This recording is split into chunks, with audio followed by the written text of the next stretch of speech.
أعوذ بالله من الشيطان الرجيم. بسم الله الرحمن الرحيم.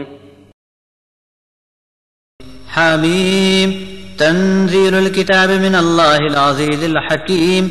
إن في السماوات والأرض لآيات للمؤمنين وفي خلقكم وما يبث من دابة آيات لقوم يوقنون واختلاف الليل والنهار وما أنزل الله من السماء من رزق فأحيا به الأرض بعد موتها وتصريف الرياح آيات لقوم يعقلون. تلك آيات الله نتلوها عليك بالحق فبأي حديث بعد الله وآياته يؤمنون. ويل لكل أفاك أثيم يسمع آيات الله تتلى عليه ثم يصر مستكبرا كأن لم يسمعها فبشره بعذاب أليم. وإذا علموا من آياتنا شيئا اتخذها هزوا أولئك لهم عذاب مهين من ورائهم جهنم ولا يغني عنهم ما كسبوا شيئا ولا ما اتخذوا من دون الله أولياء ولهم عذاب عظيم. هذا هدى والذين كفروا بآيات ربهم لهم عذاب من رجز أليم. اللہ کے نام سے شروع جو بڑا مہربان رحم فرمانے والا ہے. حامیم، یہ کتاب زبردست حکمت والے اللہ نے نازل فرمائی. بے شک آسمانوں اور زمین میں ہر جگہ ایمان والوں کے لیے نشانیاں ہیں.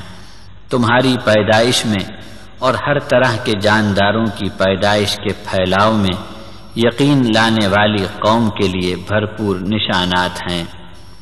رات دن کے آگے پیچھے آنے جانے میں، آسمان سے تمہارے لیے رزق اتارنے میں اور زمین کو مرے پیچھے زندہ کرنے میں اور ہواؤں کے الٹ پھیر میں عقل والوں کے لیے خوب نشانات موجود ہیں.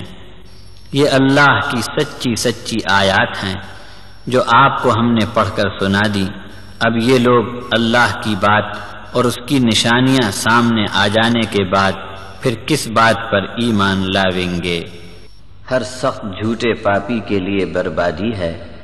آیات الہی کو سن لینے کے بعد بھی اسے اپنے گھمنڈ پر بڑا اصرار ہے.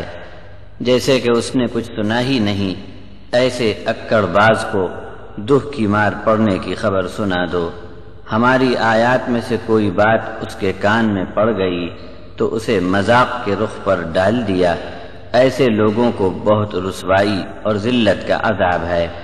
ان کے سامنے جہنم ہے اور جو کچھ انہوں نے کمایا تھا وہ ان کے کچھ کام نہ آوے گا، اور اللہ کے سوا دوسروں کو اپنا مددگار حمایتی سمجھ رکھا تھا وہ بھی آڑے وقت میں کچھ کام نہ آئے، اور ان کے لیے بڑا زبردست عذاب ہے.